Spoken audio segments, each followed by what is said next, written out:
So once again, Ford has delivered a supercar for supermarket prices. This car does what all good RS Ford should do. It brings power to the people. I mean, look at the badges you get in this one tiny area. Brembo, RS, Oz Racing. In clothing terms, that's like going around in a pair of trousers that have been jointly designed by Oswald Boateng, Alexander McQueen and Paul Smith. So, a fantastic car in every way, then. No, afraid not.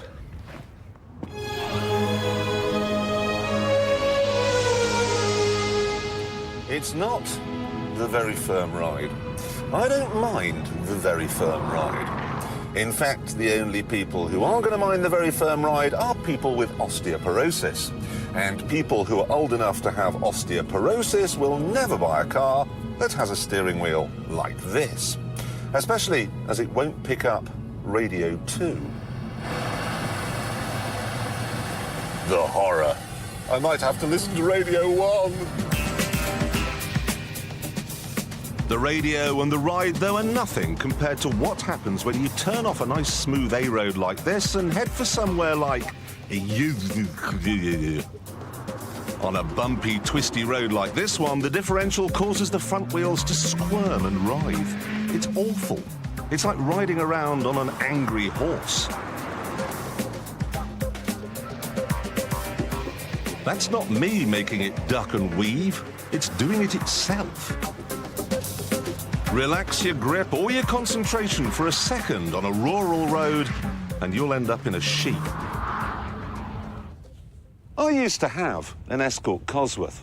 I'm a huge fan of RS Fords and I respect what they've done with this as a piece of engineering. It's brilliant. It's so good, in fact, that I'm going to let the cameraman take it back to the Top Gear bunker. And me, I'm going to go in the Subaru. Or, as they say in Wales, where, of course, they're allergic to vowels, the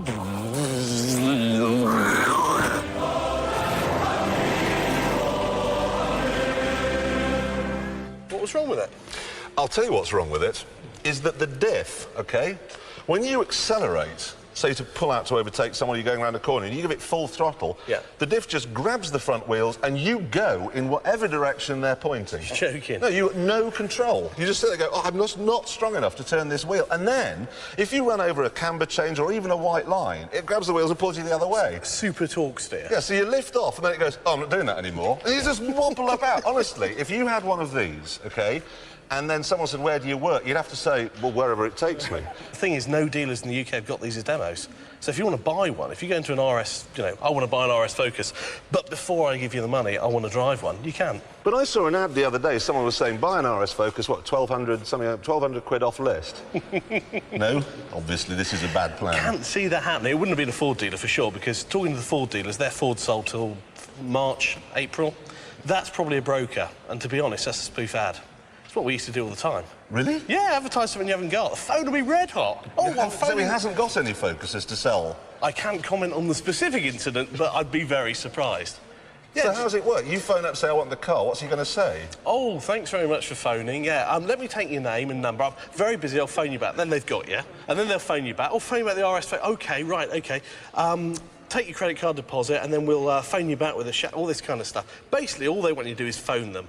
And then at that point, as it gets closer and closer to delivery, chances are they'll say, oh, well, actually, we've got a slight delay and that car's been put back, but I have got the option on another one, but it's going to be closer to the list price. You're not going to lose the car for £1,000, are you? And that's it. You suck it in. What are you going to do March, April, when they say, we've got your new car, but it's list price? You take it. You take it, because you go somewhere else and you're back of the queue again. Yeah.